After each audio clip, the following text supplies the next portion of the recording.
The Wilds of Patagonia, by Carl Skottsberg, published in London, by Edward Arnold, year 1911. Part 5, Chapter 18, Our Journey to Punta Arenas. On February 8, Quenzel went to visit Mr. Ferrier, of Estancia Paine. I had to stay till I had gone through my collections, which badly needed attention. The cook, a Malay, was very fond of looking at my herbarium, but wondered why I made so much fuss over plants good for nothing, either for food or for medicine. I doubt whether I was able to explain the reason of my interest, and probably I left with him the remembrance of a more or less crazy fellow. I had also to write some letters and telegrams, which Mr. Burberry took with him to Punta Arenas.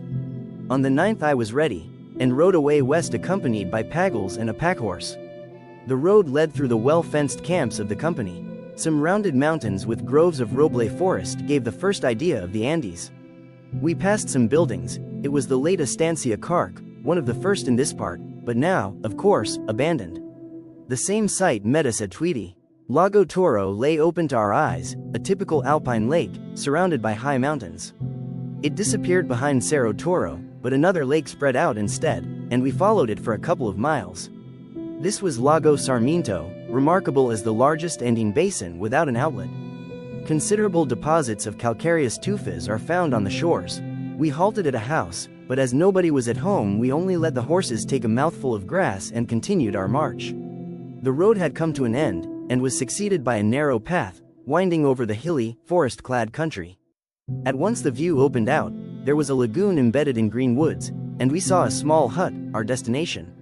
I have hardly ever seen so many foxes as on this day, and never any so impudent. They sat down calmly on the roadside and stared at us, or ran about among the flocks of sheep. All were of the small kind, Canis azarae. There was nobody at home here either. Some dogs ran round, and one had been shut in the room, where we could not get. We had no provisions and looked all round in the kitchen to find something eatable. A piece of very dry bread and some coffee was all we found, and outside in a tree was the flesh of an old mare. Pagels did not conceal his disdain, but I told him to fry some horse steak, and after he had seen me start with a good appetite he was not slow to follow my example. In Patagonia horseflesh has a much worse reputation than with us. All the day we had seen the Paine Mountain. I had heard much of it, and Quenzel had described the impressions he got in very enthusiastic terms. And though I thought myself to be very blasé, when I beheld Paine for the first time free from clouds I stopped, looked, and never got tired of looking. And at the same moment I knew that from Nahuelhuapi to Cape Horn, from the Pacific to the Pampas, there is but one Paine. It looks like one of those geographical diagrams where, in order to save space, the height scale has been overdone in proportion to the scale of miles. A beautiful array of peaks, one higher and more abrupt than the other, where the interesting geological structure may be understood by anybody, the main part being a light gray granite, the peaks black slates, and the limit between the different rocks very sharp. The king is Paine Oeste, West Paine, whose summit of 10,650 feet is covered with ice, and perhaps the most magnificent part is Tres Torres, 3 towers, 3 enormous pillars rising 2,600 feet above the surrounding glaciers. The secret of Paine's beauty is partly all this, but mainly that it rises abrupt and isolated from the low pampas without any marked junctions with the rest of the range. One is not gradually prepared for what is to come, but suddenly has these 10,000 feet of rock close at hand, with no hills or lower mountains to be climbed first. The next morning we continued, following a narrow horse track cut by Mr. Ferrier. The ground is so broken that the path in more than one place makes riding too hard work for the horses. We had an adventure with our packhorse, who took the opportunity of running away when we were busy watering our horses. After a wild chase he was captured. At Rio Paine, a large river draining this district, we found a boat, the horses swam, and after another mile's ride we reached Estancia Paine. At the auction of land it was purchased by a young Englishman, the first to settle there, Mr. Walter Ferrier, who now welcomed us. Here I will insert a brief description of some excursions undertaken by Quenzel during the summer of 1907. On November 16, he left Ultima Esperanza with Pagels, and spent some time with Mr. Burberry in Cerro Castillo. From there he went to Ferrier's place. He has written about his travels in a Swedish journal, and I now give a summary of his description. With Estancia Ferrier as headquarters I made a series of excursions into the mountains and to the glaciers. From the top of the first high mountain I climbed, Cerro Donoso, I had a fine view over the mountain range, and as none of the higher summits had been climbed before, I got a chance of completing our knowledge of the geography of these parts. To the west was the edge of the inland ice, gently inclining. It extends as far as eye can reach, at first interspersed with Nunata HKS rising like steep black islands. Further west, even the steepest peaks are ice-clad. Split up into numerous glaciers, the ice comes round into all the valleys. In the vast moraines I had a good field for work, for from the stones brought down it was possible to form an opinion as to the structure of the mountains under the ice cover. An ascent in these parts is a different thing from one in Scandinavia or in Switzerland. The obstacles are first the swamps round the foot, then an almost impenetrable forest belt. Once above the forest it is generally not difficult to reach a considerable height.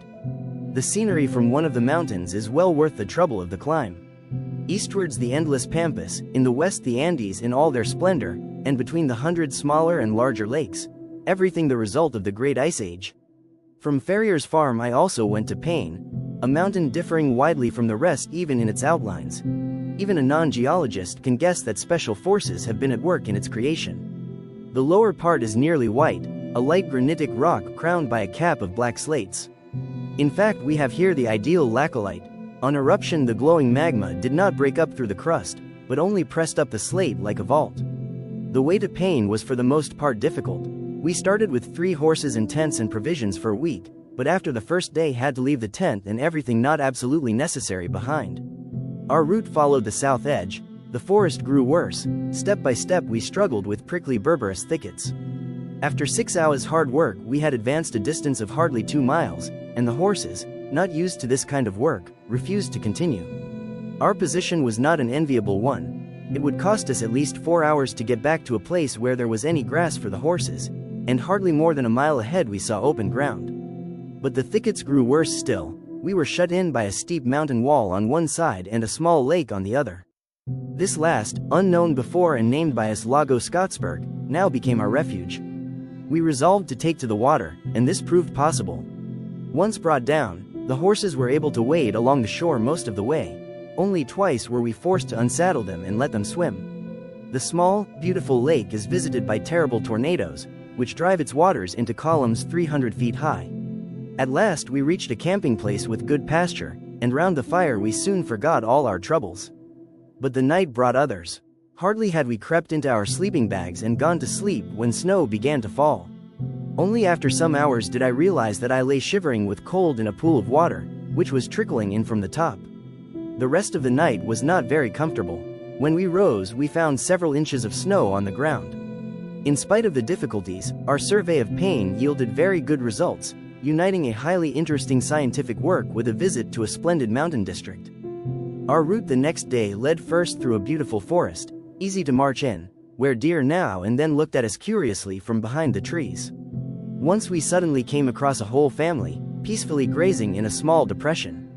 They did not show any sign of fright, and we sat down to light our pipes, waiting to see how they would behave.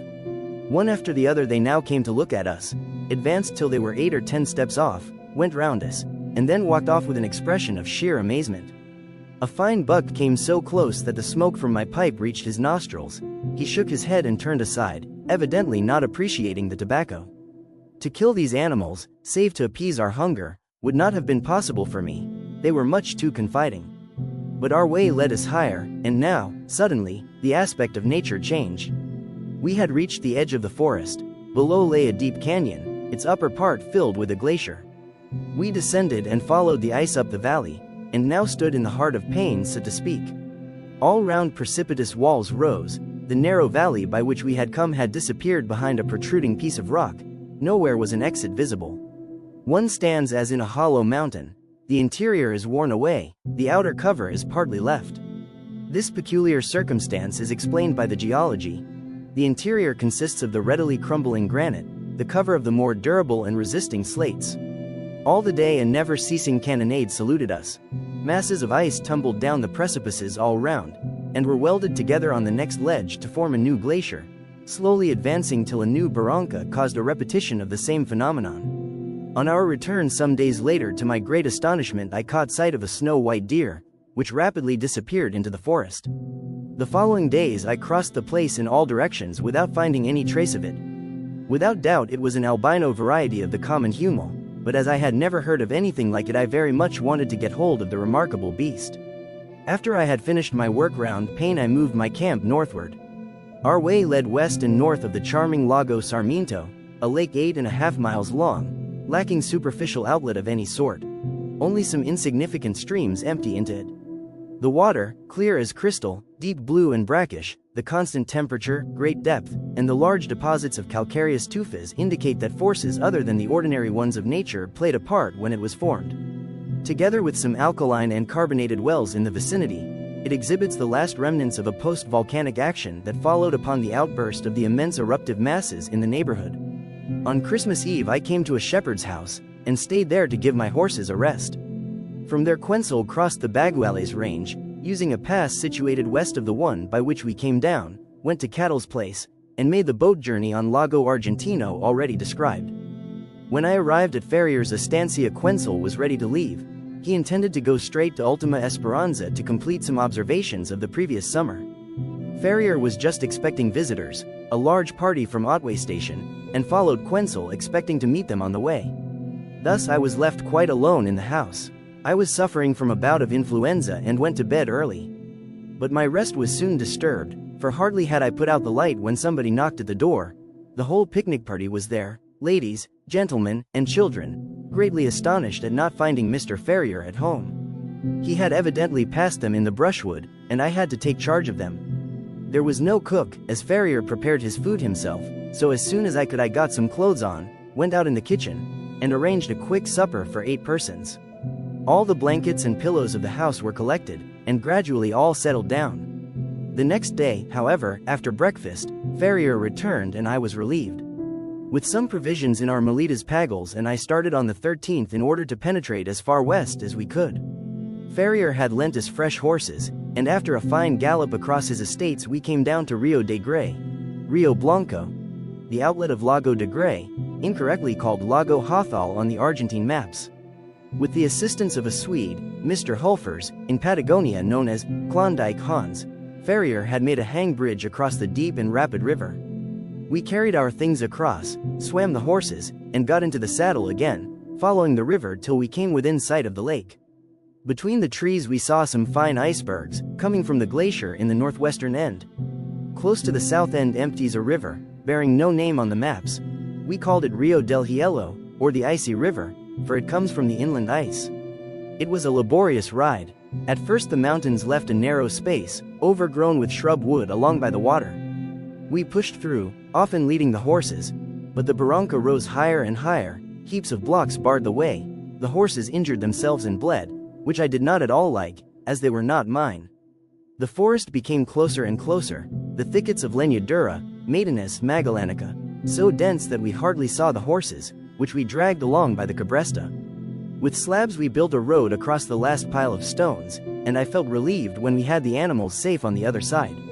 Once more the ground became more even, a beautiful roble forest with a carpet of grass appeared, but after we had passed it we found the way barred for horses.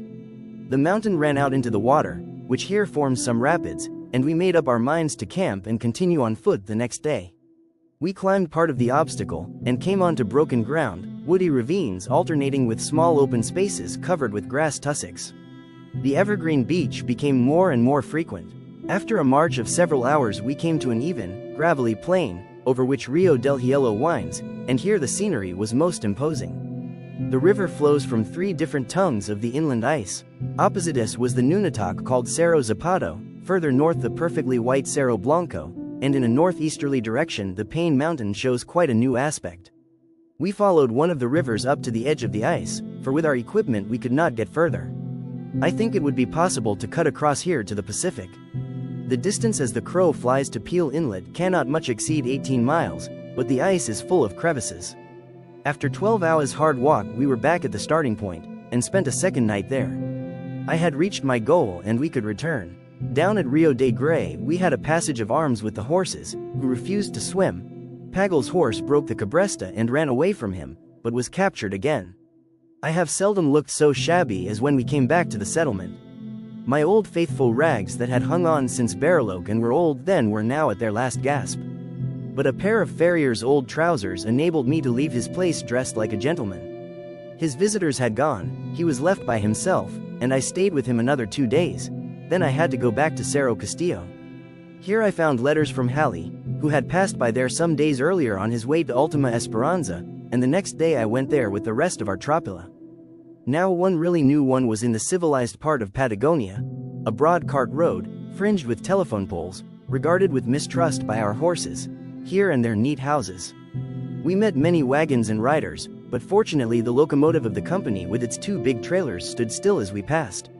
Even then the mare nearly had a fit when she saw the monster. It was Saturday, and more than one traveler had already started to celebrate the holiday. We had just sat down by the roadside to rest when a swarthy figure came along, stopped and handed us a bottle, and did not leave us until we had taken 2 respectable pulls. After a while another fellow with another bottle appeared. We left the main track, the forest became finer and more lofty, and in the afternoon we arrived in Puerto Consuelo. Here Herman Eberhard was waiting for us with his motorboat, and we speedily ran up the narrow inlet to his villa.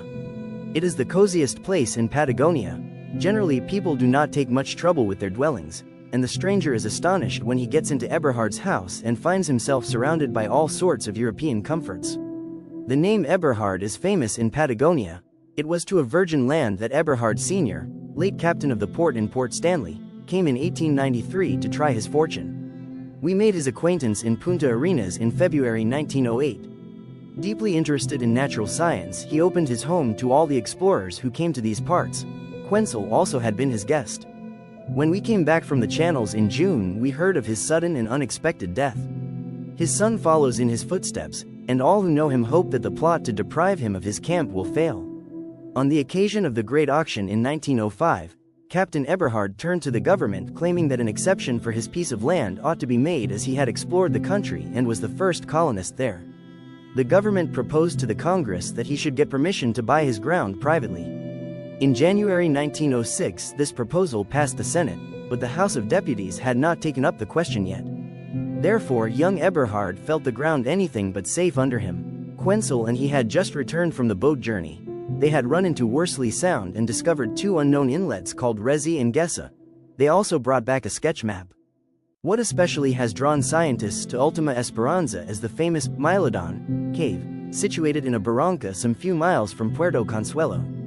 Here, 15 years ago, Captain Eberhard found a most remarkable skin with small round bones embedded in the hide and covered by long coarse yellowish-brown hair. It hung on his farm more than a year, nobody suspecting its immense scientific value. Travelers cut off a piece as a souvenir, and O. Nordenskjöld also brought a piece to Sweden.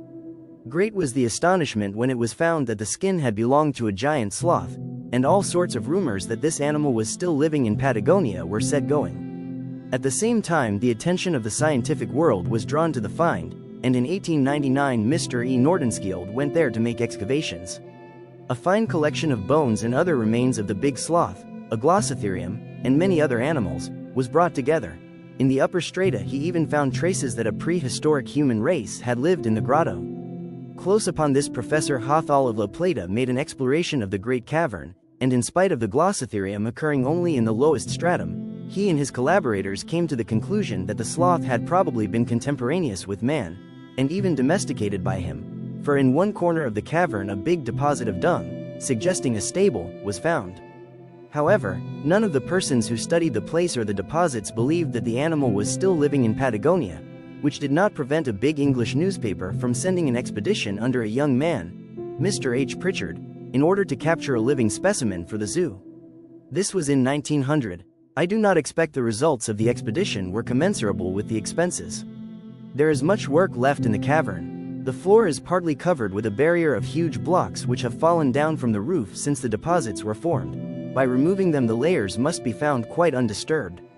It is impossible to get an idea of the stratification in the remainder, for all sorts of people have been there digging without any method collecting curiosities which are sold in Punta Arenas. Our scheme did not embrace a new survey of the place, which is likely to cost much money and require considerable time. Naturally I would not leave Patagonia without having seen the famous cavern, and consequently we rode there. It cannot fail to produce a deep impression, the refuge of extinct animals and human beings. It is about 80 feet high and extends nearly 500 yards into the mountain. Large stalactites hang down from the roof. The very first glance shows how everything has been turned upside down by the reckless diggers. The so-called stable is still visible, and it is easy to get fine specimens of dung. There was also plenty of hair belonging to the curious beast, the Glossitherium. After we had seen enough of the great cavern, we walked along the barranca on the lookout for new discoveries. A shepherd has told Mr. Eberhard that he had found a second cavern but refused to give any details, waiting to dig out curiosities and sell them without partners. The forest is dense and we had to seek a while before we found the entrance hidden under the trees.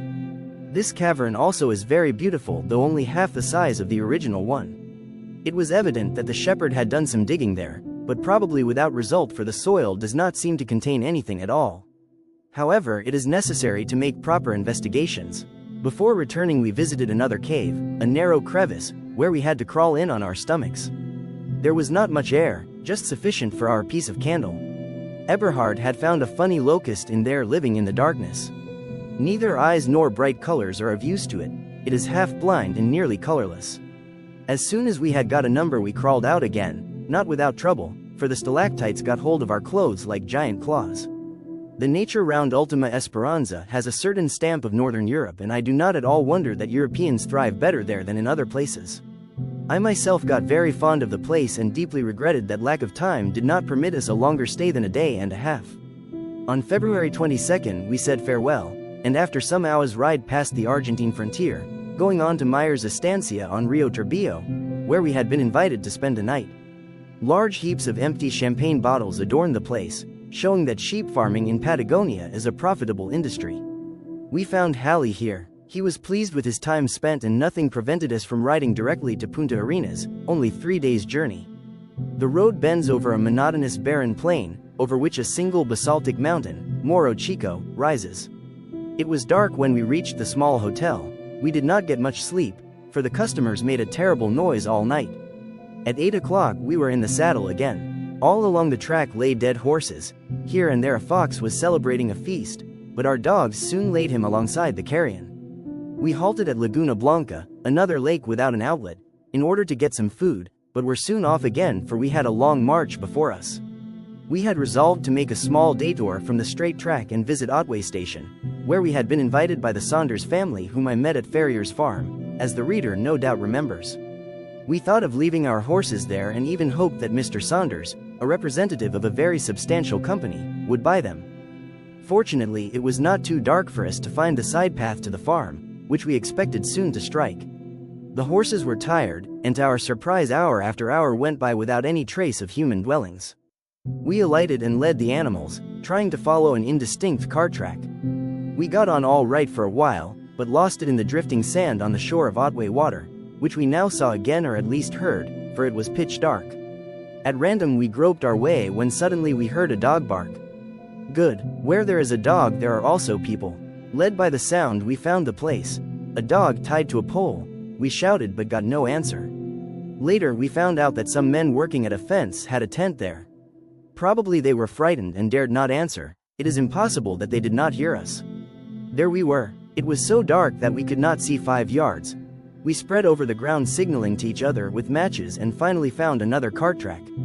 We mounted and made another move, but suddenly the horses stopped. We alighted looking for the reason. A fence cut straight across the road. That was a funny road. There was no gate and we followed the fence in the direction we considered to be the best. It turned at a right angle and there we struck a proper road running south. We had almost given up all hope of finding Otway Station, believing that we had passed it at some distance, and we did not know where the road led to. Then I thought I saw a house. My imagination provided it with doors and windows. I saw a light, and was greatly disappointed when it was reduced to a big piece of rock. I lit a match and looked at my watch. It was the witching hour of midnight. Our surprise and joy were great when half an hour later a real light was seen. We set our horses going and reached Otway Station. We had gone exactly the route we ought, but were mistaken in the distance. We were almost ashamed to knock at the door at this late hour, but needs must, and in Patagonia the stranger is excused. He may come at the strangest hours of the day or night. One of the young ladies came down and made a cup of cocoa, and as soon as we could we slipped into bed, for I will not deny that we were pretty tired. February 21st was a day of great satisfaction. Mr. Saunders did not really want any horses, but nevertheless bought them and paid well. A great anxiety was thus removed, especially we were pleased to know our horses were in good hands. They had carried us across swamps and streams, over mountain passes, where stony ground, snowfields and floating soil succeeded each other, up barrancas, where the least false step would have proved fatal, and we had grown to like them and even parted with them with regret. Quite sad I saddled solo for the last time. Our riding horses turned with a neigh to their comrades. They must carry us the last few miles to Punta Arenas from where they were sent back to join the Tropilla. After a nice canter we were down on Cabeza del Mar, a bay that once communicated with Otway water. From the head of the bay the road cuts down to the Magellan Straits following along the water to the town. It became more and more lively on the road. The number of public houses increased rapidly, and in the twilight we rode into Punta Arenas, where our country horses had much to think about. We went straight to the Swedish consulate and stopped below its windows. It was some time before people recognized the bearded highwayman. The last act was played out. For the last time we unsaddled. "Where do you come from?" people asked us, and as we answered, "From Lago Nawewapi," they thought we were joking with them. But it was true. The distance from Bariloche to Punta Arenas is 1,358 miles, covered in 56 March days, which gives a daily average of 24-25 miles. Counting excursions, the total distance amounts to 1,640 miles. Chapter 19. The Beagle Channel. In Punta Arenas everything looked the same. Times were still bad, though somewhat better than in the preceding winter when paper money was worth nothing. The peso was then down to 7 pence instead of 18. Now it varied between 9 and 10. The great fluctuation in the value of Chilean money is of course a great drawback to commercial development. One never knows from day to day how much one has, and the first look in the morning paper is at El Cambio, printed on the first page in large type. Not a few persons speculate in money, and more than one fortune has been made only by buying and selling notes. I believe the market has become more steady now. Long in advance we had made preparations for our last expedition, the visit to the Beagle Channel. El Apostadero Naval, the naval station, had a new chief, for Mr. Rojas had been pensioned and was succeeded by Rear Admiral F. Valenzuela. He had got orders from Valparaiso and received us with great kindness, offering us the small but convenient steamer Porvenir for the trip. The government had purchased it during the winter, when, owing to the bad times, more than one Punta Arenas ship changed owner. The officers started at once to equip the vessel. The town was in a state of rejoicing. It was a carnival time and festive processions passed through the windy streets, but I think it was a hard job to raise carnival spirits on the shores of Magellan Straits. Dancing saloons had been rigged up for the occasion, and were filled all night long. We had no time, however, for things of that sort. We had to go through all the luggage sent from Puerto Montt in October. Another equipment had to be got together, and I was running all day long between the ports, the telegraph office and the Argentine consulate to arrange an important piece of business, the transport of ourselves and our luggage from Punta Arenas to Buenos Aires. There is regular communication between the latter place and Ushuaia. One of the steamers, however, had just run ashore on the Atlantic coast, the other, Primero de Mayo, had just passed on her way south, and the Argentine consul, Mr. Margaret, told us that her commander had orders to take us on board if this would suit us. But she ought to be back in Punta Arenas long before we had finished our exploration in the Beagle Channel, and we had to leave without knowing anything for certain. I wired to Buenos Aires asking if there would be any other possible ship besides the Primero de Mayo, but could not wait for the answer. The summer had been uncommonly dry, it was difficult to get water, and not until March 3rd did the Porvenir get her supply. In the evening we went on board, and before sunrise were under way towards the Magdalena Channel. The commander was Mr. P. Acevedo, captain in the Navy, an able officer and good companion. In a short time we got into the familiar old fog again. It is said in the tale of creation, that the water in the air was separated from the water on the earth, but in the west of Tierra del Fuego one is inclined to believe that the separation never was completed, so difficult is it to see where the sea ends and the sky begins. On clear days the magnificent Mount Sarmiento, the highest peak in Tierra del Fuego, shines like a gigantic beacon visible far north of Punta Arenas on Elizabeth Island at a distance of 96 nautical miles. We anchored the first night in Puerto Barro, and found time to go on shore. I had never visited this part of Tierra del Fuego before. At dawn we weighed anchor. The weather was not nice, but not bad, and in any case good enough to clear the sometimes critical passage round the Brecknock Peninsula. For a while one gets a broadside from the Pacific, which for a small steamer may be dangerous.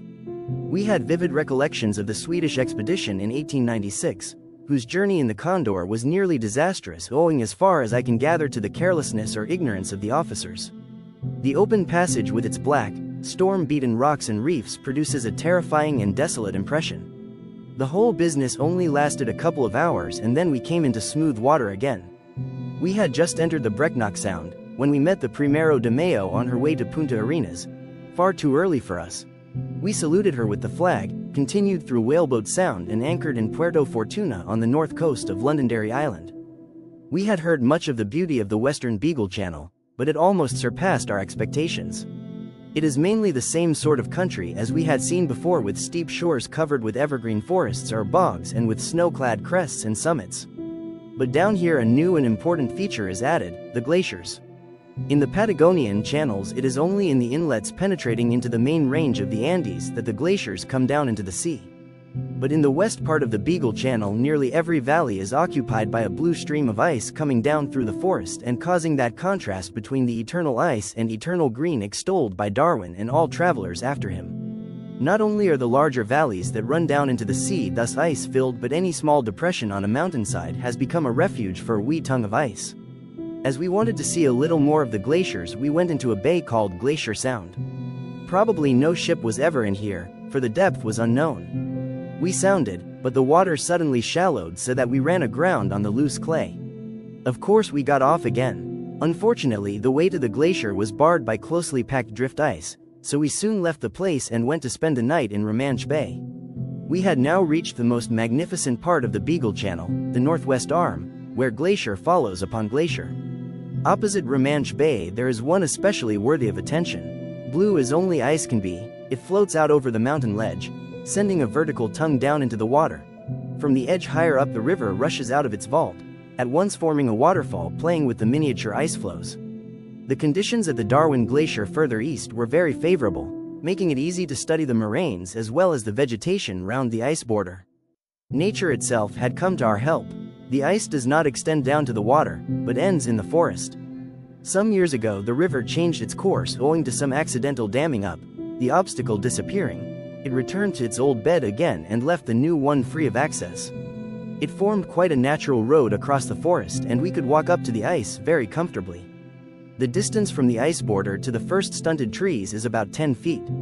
After a short visit to Yendigaya, we anchored in Lipataya, a place well known to me, where I had spent some time with Dr. K. Anderson in 1902. The sawmill was still there, but the old manager had gone long ago. It was Sunday and work was stopped, but we met the new boss and asked him to lend us a boat, for Quenzel and I intended to pull across Lago Asagami or Roca, as the lake north of Lipataya is called.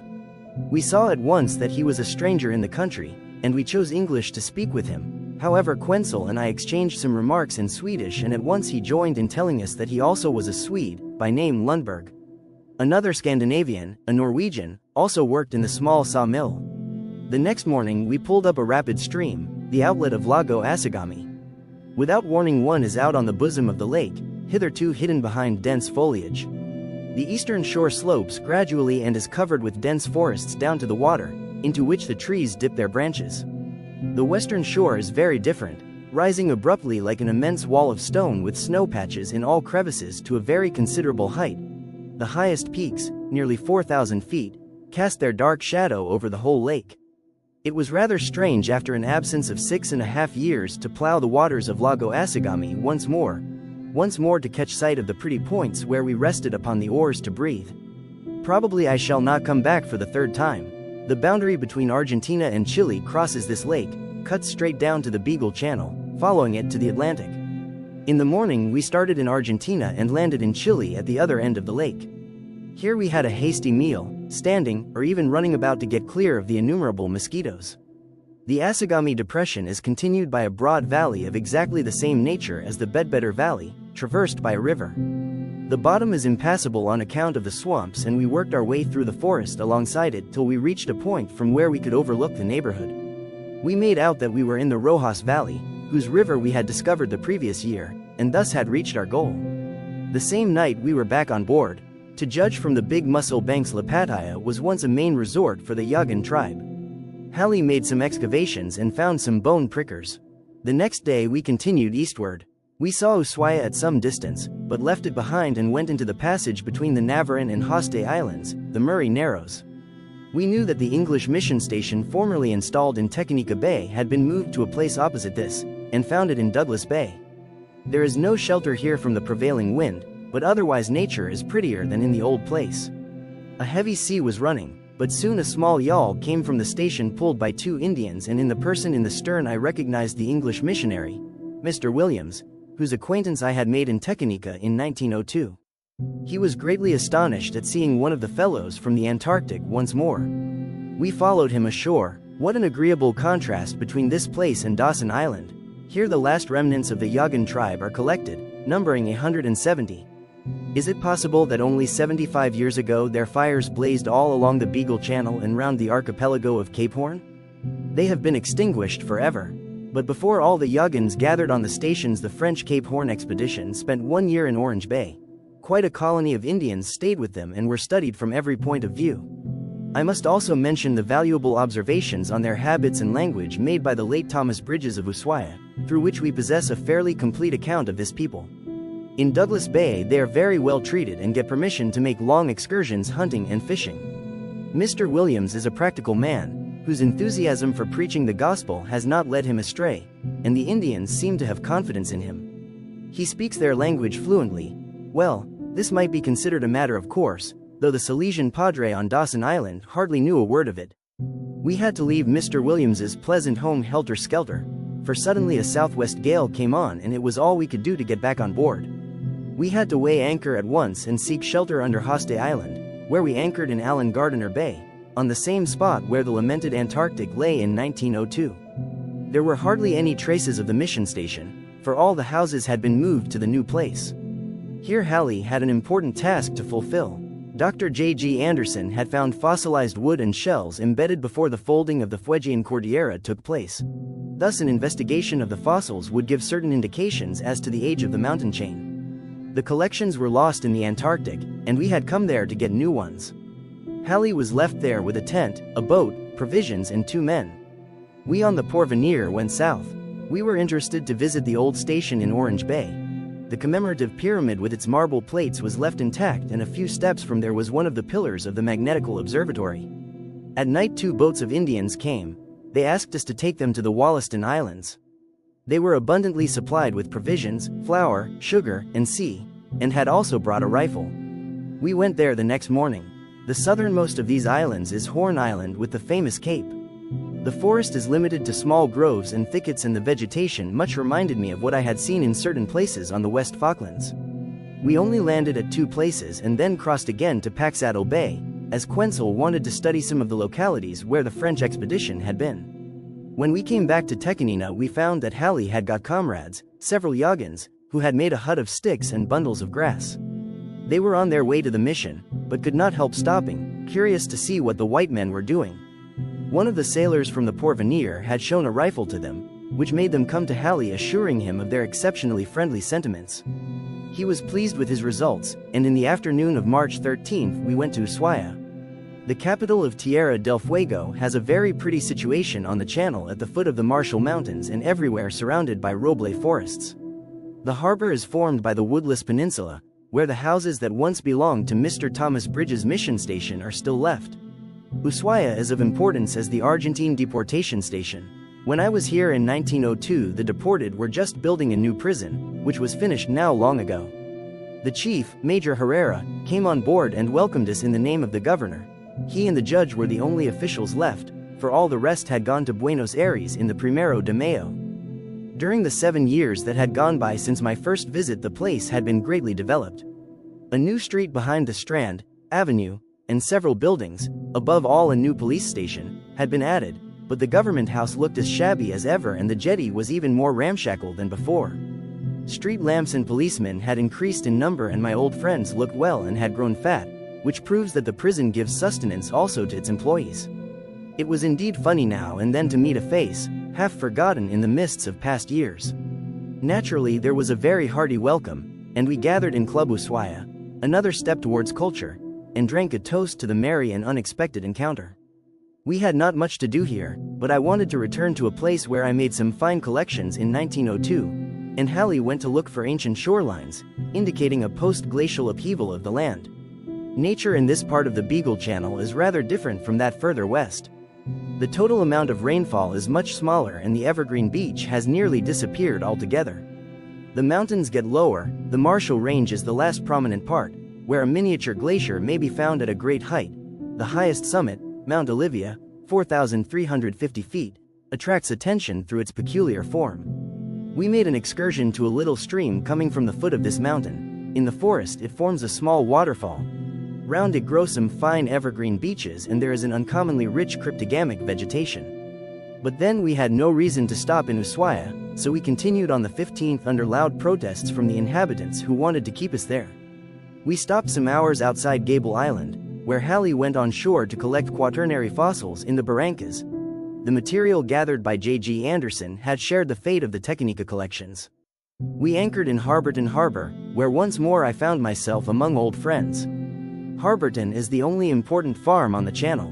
When Argentina founded Ushuaia, the English mission pined away, and when Thomas Bridges left his place, the government gave him a piece of land at Harborton, where he and his sons have created a model establishment evoking the admiration of every visitor. Old Bridges had long been dead and only his son Willie was left in Harborton. His brothers had moved to a new farm on the Atlantic coast, to which they had made a road past Lago Fagnano. In 1902 we saw many Ona Indians in Harborton. Now only a few were there, as most of them had gone to the new farm, which is developing rapidly. Soon it will be possible to keep a stock of 100,000 sheep there. A few years ago the ONAs were the absolute masters of Tierra del Fuego, where they had vast hunting grounds. Most certainly they are a branch of the Tehuelche people, but prolonged isolation and the lack of boats in which to cross the straits have gradually changed their habits and language. Their tall forms and good-looking faces remind one much of the Tehuelches of Patagonia. If we consider how much this people has been in contact with white men, it is strange that they have not been properly studied until recent years. The Salesian Mission has a station at Rio Grande, but there are very few Indians. Some live on Dawson Island, some families live in the forest north of Lago Fagnano, but the rest are probably scattered over the land south of Rio Grande. Not a few work on Bridges' farm. We were told that Modesto, who went with J.G. Anderson to Lago Fagnano and then with both of us to Gable Island, had been promoted capataz of the carts. Also Anakin was alive and lived as shepherd out in the camp. The brothers Bridges never put any constraint upon the natives. They simply received them, gave them work and of course tried to eradicate bad customs, but never kept them against their will or tried to convert them. The result has been mutual satisfaction. Messrs. Bridges had cheap laborers and the natives felt happy with some regular work. Their number is said to be slowly increasing at present, a glorious exception to the rule. Originally we intended to spend much more time in Tierra del Fuego studying the Indians. But we had been informed that the well-known anthropologist and ethnographer, Professor Layman Nietzsche of La Plata, had made extensive studies and Mr. Bridges told me that an American, Mr. Furlong, had visited him and made observations on the natives. Thus we had reason to shorten our stay in these parts. Among the interesting information I got from Mr. Bridges there is one thing especially worthy of notice. This was the story of a fourth Indian tribe, hitherto not known to me. It was called Hush, and lived along the Straits of Le Maire. Probably it was a branch of the Ona people, perhaps originally a mixture of Ona and Yagan, but had a language different from either of theirs and lived mainly on shellfish and seal, wandering along the beach. Canoes were not used. There is no pure Hush left. In Harborton I saw an old man looking more like a Yagan. His mother was of the Yagan tribe. He had been married to a Hush woman, the last of her race, and was a widower. He had 2 unmarried daughters. They are the last of a small people that disappears without leaving any traces behind. We know nothing of their habits or of their language. Probably the Fuegians Darwin found in Good Success Bay belonged to this people. We left Quencil in Harborton and continued east in spite of a falling barometer in order to try a landing in Sloggett Bay. This place also had been visited by J.G. Anderson and is of importance for the determination of the age of the Cordillera. After having passed the woody Picton Island, we came out into open water. We got a gale of wind, and turned back to land on Picton, but had not gone far before the weather looked better again, so we started to run our old course. Sloggett Bay is quite open to winds from south and east which often make landing impossible. Inside the point we saw a good landing place, where two men soon appeared. We hurriedly got hold of some necessary things and rowed on shore. The two fellows were the only people left of the gold digging company. One of them was in charge of the place and invited us to come to his house. We had an hour's hard walk along the broken rocks covered by decaying seaweed, spreading a nauseous smell. The establishment looked very imposing. Numerous buildings in two lines. Near the mouth of a stream stood a large dredge, but no work was going on. The men were left to look after the place and keep the machinery from rusting. Still, they did not know if the company was going to continue the work or not. Gold has been found in many places in Tierra del Fuego. Nearly all rivers carry some, though only in small quantities, and in several places in the loose coastal barranca the precious metal has been found. At such places at first very rich finds were made, but no one thought that these might be the result of the seas carrying down and washing the sand for thousands of years, and thus would not believe that after the first rich harvest had been gathered, it would become much more difficult to get anything. The gold fever broke out, hundreds of people hastened there. In the parts where we were just now, it was Sloggett Bay and Lennox Island that attracted special attention. The gold deposits had been discovered by a certain engineer, Popper, famous in the history of Tierra del Fuego, a real conquistador on a small scale. At first people washed by hand and the yield was good, but the future was not quite so golden. One company after the other was formed and expensive machinery purchased. This was the end of it all. The best finds had already been made and worked, and the result was not even sufficient to pay the expenses. How many companies were formed I do not know, but in Punta Arenas alone there were 30. During our visit to Patagonia, the newspapers almost every day contained the report of some Sociedad Aurifera winding up. Only in name was it Aurifera. When we left Punta Arenas to go home, people had still some belief in the establishment of Lennox Island, and the descriptions we got from some shareholders sounded very promising. One thing we understood, that quite as much money had been spent in fine dwelling houses, electric light, hot and cold water in all bedrooms, and sea, as in Cutter Cove, which I am not inclined to consider a good omen for the future. The man in charge of Sloggett, Mr. DeFonte, could tell beautiful stories of the administration of that company. We started at once to look for the fossiliferous deposits, which we found just east of the bay, near a solitary rock rising like a fantastic obelisk out of the water some 50 yards from the shore. It is very narrow at the base and gradually widens upwards. There is a marine flora the like of which I had not seen since we were on the Falklands, and I secured a very rich harvest. Both Hallie and I were very pleased with our visit, and I am sure that Mr. DeFonte enjoyed the change offered by strangers' company. We returned to Harborton on the 17th to fetch Quenzel and spend the night there. How comfortable I found myself in this truly English family. The conversation was about old times, when the old Antarctic was at anchor in the bay, and I had to tell all I knew about my comrades and promised to convey greetings to them all. I said goodbye to Harborton with great regret, and it would be a matter of great satisfaction to go there again. In order to return the kindness of the Argentiners, we went to Ushuaia and gave a dinner on board. The best of spirits prevailed in spite of the dispute between the two republics over the boundary farthest south, not settled by the award. The Argentine experts had found out that the Beagle Channel as a boundary was all right, but the question was, where does the channel go to the extreme east? North or south of the Picton and New Islands?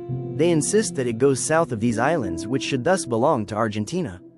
When we left Ushuaia, we had the most lovely weather, bringing out all the splendors of the northwest arm. Even Hallie, who is a great enthusiast for the Pampas, expressed his admiration. The last night was spent in Puerto Edwards, a typical Fuegian cove on the south coast of the Brecknock Peninsula. Without any adventure we rounded it, cast a last glance on the channel scenery that had become so familiar to us, and for the last time beheld the menacing silhouette of Cape Froward. Late in the evening, on March 20th, we were back again in Punta Arenas. Again I had to find out means of getting to Buenos Aires in the cheapest manner possible with all our bulky luggage. I went to the Argentine consul, who told me that he had just purchased a steamer for his government, and after some time it would proceed to Buenos Aires to be delivered to the authorities. I wired to the Minister of Marine and got his permission to use the steamer. But all this would have been quite unnecessary had I only got the telegrams waiting for me on my arrival. I got them the next day. There was an answer from the Argentine government saying that, as there was no steamer running from Punta Arenas, cabins on the first Cosmos steamer passing were put gratuitously at our disposal. Of course we were very grateful for this new proof of Argentine generosity. Our luggage was brought up by the above-mentioned steamer, which carried nothing else. On the 25th we went on board the fine steamer, the Thessalia, and in the most agreeable weather and company we left Punta Arenas for good, the town of iron houses, gramophones and cocktails, but also of strenuous work and commercial industry. It was not without regret we saw it disappear. How much friendship, sympathy and assistance had we not met with there? To the very last moment the consul, Mr. Mans, whose home was always open to us, helped us in every way, and thanks to him and all the others, too numerous to mention, we could look back on a Magellanic expedition brought to a happy end. On the 30th we arrived in Montevideo, where the consul, Mr. Rogberg, came on board to welcome us and took us round the town once more. The next morning we were in Buenos Aires. Already before we left Sweden Halley had made up a scheme to visit Rio Grande do Sul in Brazil before going back, in order to study certain deposits belonging to the Glossopteris series that had been the object of his special attention during the journey. I had planned another trip for Quenzel and myself, a voyage to South Georgia, the remote island on the verge of the Antarctic Sea.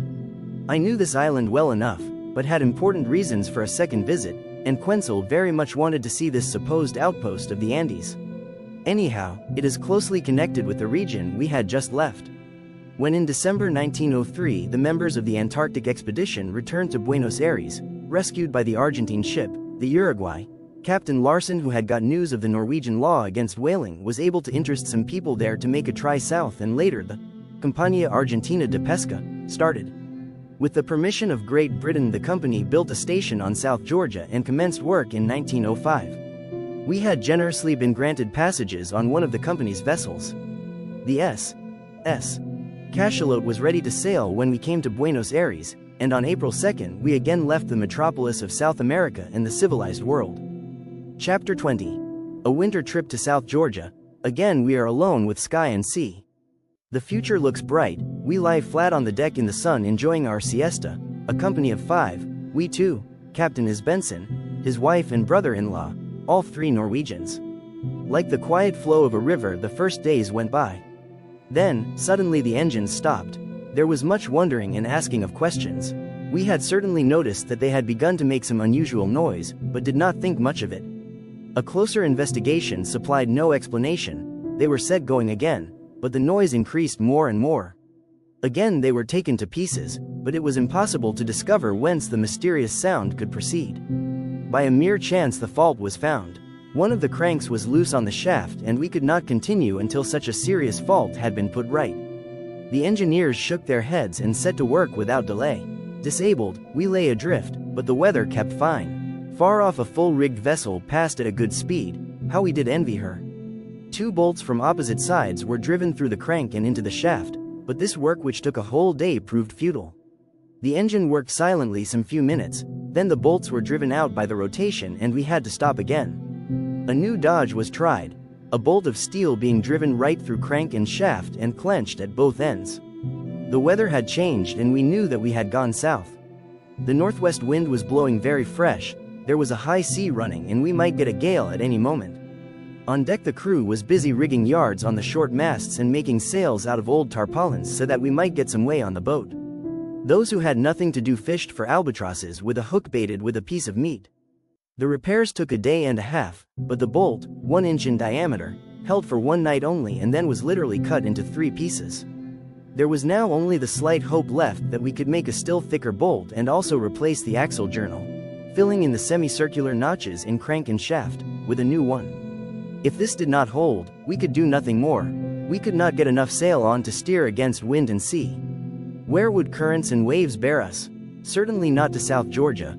We were already making jokes about our visit to Cape Town or to Australia. But long before that the sea would probably smash up the ship and drown us all. Eager expectation could be read in all faces when the engines were once more set going. We were already at April 10th and ought to have been at our destination. Every 5 minutes we went to listen, but no strange tunes were heard. The storm came. Long enough had it threatened us. It was Easter Eve, and we took turns in balancing a big tureen in which the eggs for the traditional toddy were beaten up. Why should we abandon a good custom merely because of being on board a sick ship in the South Atlantic? The night was very uncomfortable. Our berths were situated just above the screw, which was revolving more in the air than in the water, and it was only because I was used to things of that sort that I was able to sleep. In the morning our yard hung naked, for the wind had robbed us of 4 of our 5 small sails. More than ever was it necessary that the engine should hold, and we did not venture to go at more than half speed. It felt like being on slippery ice, and our anxiety increased when the fog came, and with it the fear of icebergs, which according to the captain's experiences might turn up at any moment. Again the engine started to be noisy. The above-mentioned axle journal threatened to creep out of position and had repeatedly to be driven in again. Should we reach our destination? Finally, on the 15th, the island came in sight. We had longed for it as if it were the promised land itself, and there it lay, the lonely isle, shining white, shimmering through the gray fogs. It proved impossible to reach Cumberland Bay the same day, and we had to spend another pitch-dark night on an angry sea and with a wretched on-shore wind. The fear of drifting ashore made us work out from the coast, which soon disappeared in a blinding snowstorm. The easterly wind died, but we got a gale from the northwest instead, and in the morning made the pleasant discovery that we had driven past Cumberland Bay. We also understood by our course that we had passed across the dangerous Nansen Reef, where the Fridtjof Nansen struck some years ago and went down like a stone, 9 people losing their lives. A mere chance had saved us from sharing their fate. The wind was too stormy to permit of our beating up against it, and not until the next day did we see land again. The points grew familiar to me, and in bright sunshine we passed Mount Deuce and turned into the cove. It was 7 years since. I remembered a virgin pot harbor with luxuriant tussock grass and roaring sea elephants. There is the point where we found the big pots and the old boat. A small observatory now stands there. Now the harbor lies quite open to the eyes. A strong smell of whale oil mingles with the stink of the numerous carcasses on the shore, where thousands of screaming gulls and cape pigeons have an everlasting feast. Some buildings are seen on the shore at the foot of an abrupt mountain wall. They are half hidden by boats, coal heaps and oil barrels. People are running to and fro, funnels smoke. A whistle gives a hoarse, prolonged note. South Georgia, which is of about the size of the Swedish island Gotland, extends between 54 degrees and 55 degrees S lat, and 36 degrees and 38 degrees W long. A look at a map of the world readily suggests the idea that the island is part of a sunken mountain fold, running from the Andes over South Georgia, the South Sandwiches and Orkneys, to Graham Land. The geological survey to a certain degree confirms this opinion, but the great depths between the different links in this broken chain are difficult to explain. South Georgia is a much folded steep mountain ridge, running northwest to southeast and cut by deep inlets on both sides. Its height probably exceeds 6,500 feet, though only very few summits have been measured with exactitude. The impression of the island is wild, but grand.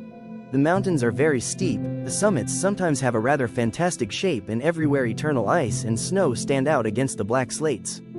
The interior is more or less covered by a mantle of ice, the flap of which hangs down into the valleys, often reaching the water in the innermost corner of an inlet. Their mouths are the oases in South Georgia, where the plant world thrives and animals have found means of existence. It cannot be expected that a land with the nature of South Georgia should have a mild climate. The variations in temperature are very slight. In the summer it is some centigrades above, in the winter some centigrades below zero. The average being a little lower than in the Falklands, and unsettled weather is the most prominent climatic feature here also, for the sunshine may be interrupted by a snowstorm, regardless of whether it is summer or winter. The strong southwesterly gales are terrible, nor are the local hurricanes less terrifying, rushing down the glaciers almost without a warning and threshing the water into a thick white smoke looking like fog at a distance. The annual fall of snow and rain is large. During the winter snow mostly falls, sometimes forming a continuous covering thick enough to hide even the tussock grass. This is the same fine plant that we met with in the Falklands, but in South Georgia it everywhere puts its mark on the coastal region. On the shingles there is a nice and uniform covering, but on the steep slopes it grows patchwise and shows great gaps where it looks as if it had slid down and landed in disorder on the debris below. The tussock grass must take the place of both trees and bushes in South Georgia. It ends rather suddenly inland and is replaced by a scanty meadow or grass tundra, where some insignificant flowers are also seen. The cryptogamic plants play a more prominent part and are of great interest, as many of them have only been found here. South Georgia is the Juan Fernandez of mosses. The flora of the sea is also very remarkable, and indeed it was this that made me undertake a second expedition to the remote island. Most people are more attracted by animal life. The place of honor is held by the sea elephant, Macrorhinus leoninus. It is the largest seal living, a plump, yellow-brown creature anything up to 20 feet long. Only the old males reach this length, the females being much smaller and more slender. The name refers to the faculty of the male of blowing his nose into a short trunk when angry. This remarkable animal, of a distinctly ancient type, is confined to some islands in the south and has greatly decreased in number. It will probably prove necessary for the English authorities to forbid hunting him on South Georgia. I was told that American sealers do a good deal of poaching on the west side of the island. Other kinds of seals are also found, especially the sea leopard, Ogmerinus leptonix, but the southern fur seal, Arctocephalus australis, seems to be extinct here. Bird life is abundant. Most of the species are oceanic. Cape pigeons and petrels have their nests round the Black Peaks, and on small, tussock islands, the largest bird of the oceans, the big albatross, Diomedea excellens, breeds.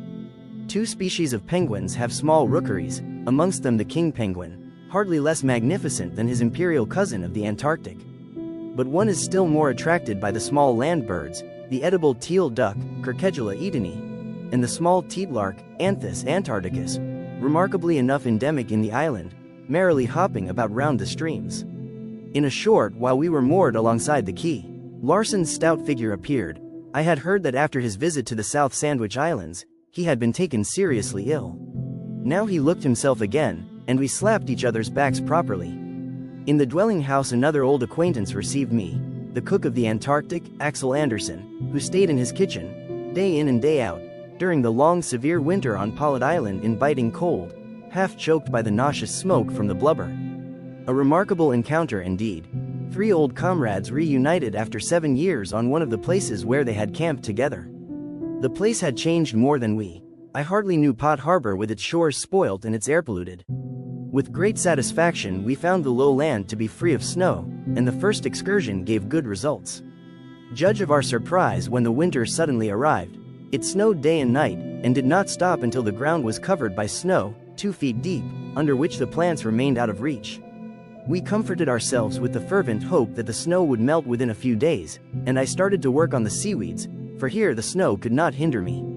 The results obtained gave me reason to be contented with the journey, in spite of the prophecy of mild weather never coming true, for it was not a passing snowstorm, but the long winter that had come in earnest. It is obvious that Quenzel could hardly make any geological observations, but there was no help for it. Our good luck had at last abandoned us. Larson was kind enough to put a steamer, originally purchased to tow whales with, at our disposal for a trip round the fjords, but we put it off as long as we could hope to get suitable weather. Waiting, however, seemed hopeless and we set out.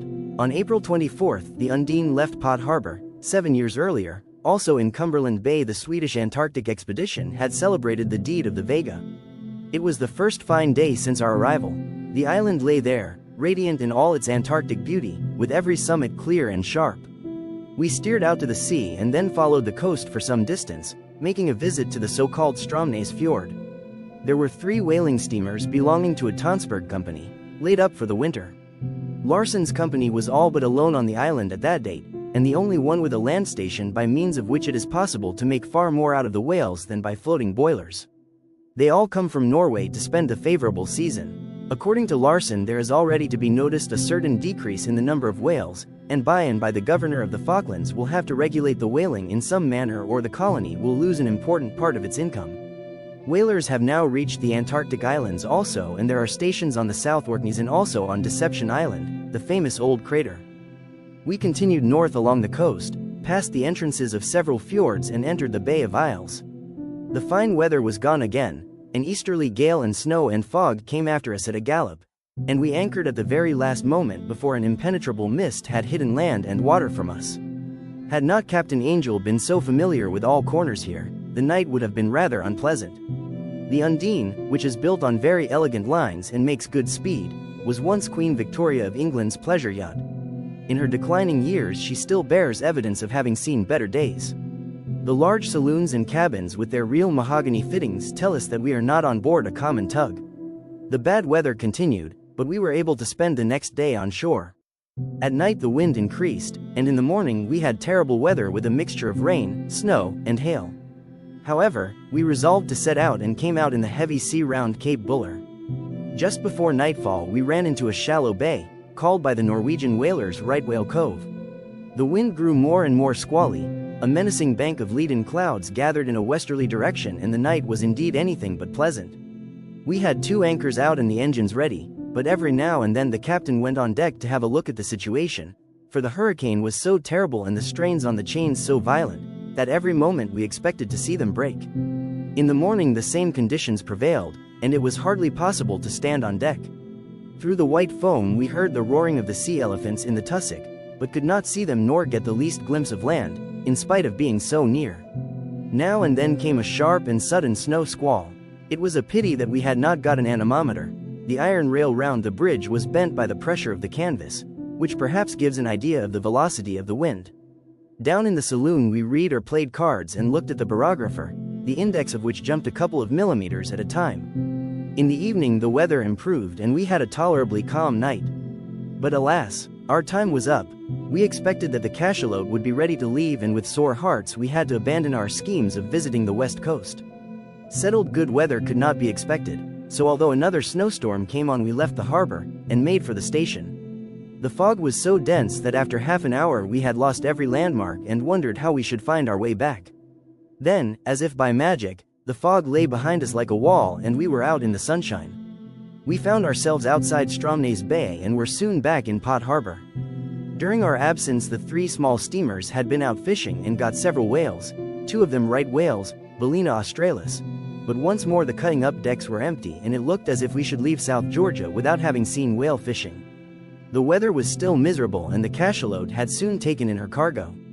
But then prospects lightened. On the last of April the steamers were out again and came back in the night with 1 right whale and some humpbacks, and at once we made up our minds to go with one of them as many whales were reported 40 miles from the coast.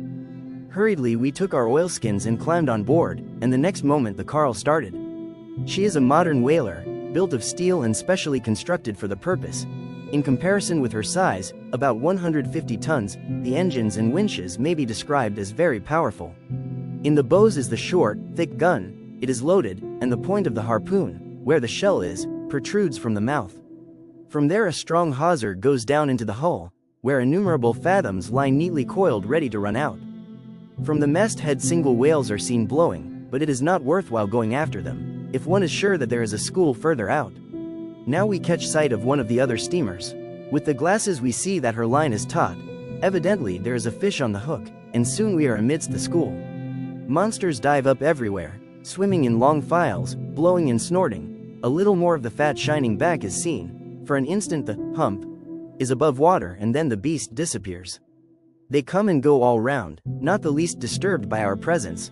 The water is thick with their food, small crustaceans and other marine organisms, and they are not inclined to leave their good feeding grounds, for they do not understand that the steel whales are armed to the teeth and are only waiting for a chance to spread death and destruction among them. Now we open the ball. The small, bearded gunner, who is also captain of the ship, takes up his position behind the gun. 3 big humpbacks come swimming obliquely towards us. Stop. Hard port. Slow ahead. With a steady hand he sights and fires the gun. Shell and harpoon are buried in the shining back. A sudden jerk and the rope runs out at a tremendous speed. As he dives the whale sends a cloud of blood from his nostrils. Then a dull report is heard. The shell has burst, and soon he rises to the surface dead. As the shot is fired the fuse of the shell takes fire and burns, casting the sparks backwards for 4 seconds. Then a spark reaches the charge, which instantly explodes and kills the whale, if the shot is a good one. Naturally it is important that the shell does not explode too early. The animal is hauled in under the bows. A chain is fixed round the caudal fin and the beast is hauled up to the gunwale. The rope of the harpoon is cut and so are the big wings of the fin, for they would check the ship's speed too much. A mark is put at the edge of the fin indicating that only 1 harpoon has been used. The harpooner sets his private mark. The chain is fixed properly, the tail lowered, and we are ready for another shot. Meanwhile we have been able to follow the movements of the other steamer on the battlefield, and this is not less interesting. They have got another whale, but did not manage him and he is swimming at quite a fair speed towing the vessel behind him. They disappear in the fog, and come out again after a while. The beast has still got strength left and, snorting blood, he joins 2 others and tries to keep up with them, but at last tires, is hauled within range and a second harpoon finishes him on the spot. We set to work again and got another whale before dark. With a nice fish on each bow we turn back. Both are humpback whales, Megaptera. We have seen both blue and fin whales, but were not equipped with ropes strong enough to hold them. They are not generally killed by one harpoon, but often run out the line to the end and set off at a tremendous speed, mad with rage. It sometimes happens that one must cut the line after a wild chase of several hours. The day's catch is worth about 160 pounds, but had we got out sooner the sum would have been double. There are days when all the steamers come in with 4 whales each. That means money, and the harpooner has reason to be satisfied, too, as for every full-grown humpback he gets 10 crowns extra. If it is a right whale he puts 100 crowns in his pocket. But a good right whale is worth 500 or 600 pounds. This species is nearly related to the big balena of the north. Its great value lies in the baleines, which are from 6 to 8 feet long. Night has come and we must try to find the station. The snow fog is very thick, the moonlight cannot penetrate it. We have 2 whales to tow and progress is slow. Sometimes we lie down on a sofa, trying to sleep, but soon curiosity drives us out again to look at the weather. It is still snowing and pitch dark, better to sleep, if we can, in spite of the heavy rolling. I wake up as the engines stop and go out on deck to look. We are close on the shore, a mountain wall rises over our heads and all round there are masses of kelp. The captain does not know where we are, but after a while he realizes that we have come too far south.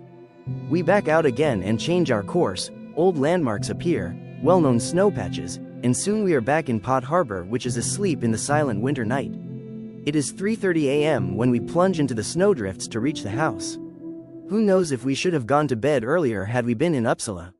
Yesterday it was May 1st, and a rather original one too. At the Swedish universities May 1st is a day of great feasting and rejoicing. The whales are moored round buoys and jetties, most of them belly up, showing the long, peculiar furrows. Some are so filled with gases that they look like balloons ready to burst. Now comes the slicing and stripping. Tail first they are winched up onto the cutting up stage, where some men provided with long-handled knives are ready to receive them. First the curious crustaceans, which live in their houses on the whale, profiting from his rich hunting ground, must be plucked off. They are fine large colonies of balanids, leading a very easy and comfortable life. Slice after slice of blubber is cut off, the fat round the intestines and the tongue are also taken, as well as the gigantic cheekbones. The meat is edible if not very delicious. The blubber is sent to a machine which cuts it into thin slices, and then it is carried into the big tanks, where it is boiled down to oil for 24 hours. The cheekbones are sawn up and put into a closed tank, where steam under high pressure is sent in. The water is drawn off and the oil collected. The baleines are treated in a special house. They are well washed in a small stream, are scraped and brushed, dried, polished and packed into bags. On May 4th the cachalot was ready as she could get. The engineers had done all they could, but any day the new bolt might give, and Larsen dared not send the steamer alone to Buenos Aires, but let the Undine accompany her. It was a long journey as we had bad weather at first. It was very pleasant to stand on the bridge looking at the Undine, for she rolled so heavily that we sometimes could see the keel. Quenzel had not felt very comfortable in the stern of the cachalot and preferred to go by the other steamer, where he got a berth amidship, but nothing could make us leave our old vessel with her excellent kitchen. The table of the Undine was very simple. One day we killed a fat goose and by means of signal flags the passengers of the Undine were invited to come on board and have dinner with us. In order to annoy them we also signaled the word, goose.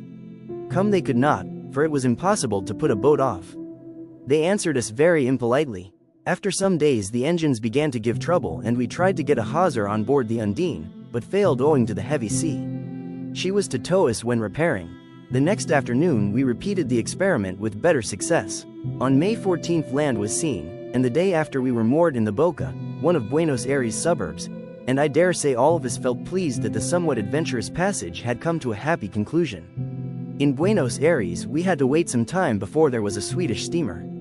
Halley came back from his journey, he had not been troubled by snow or storm, and was pleased with everything. On May 23rd we went on board the Crown Princess Victoria, belonging to the Johnson Line. We had a delightful run and shall always remember the captain, Mr. Camp, the officers and crew, with feelings of deep gratitude. It was agreeable to get a good rest under a tropical sun after so much hard work. But better than anything we had experienced in our various travels, was the perfume of the young birch trees from the Scandinavian Skerries, which came in sight on June 21st. On that same day we arrived in Christiania, and by different routes the members of the expedition hastened to their homes in Sweden. Thank you for listening to The Wilds of Patagonia by Carl Skottsberg. If you enjoyed so far, please like the video, subscribe to our channel, and tap the bell icon so you don't miss out when new audiobooks are released. See you in the next story.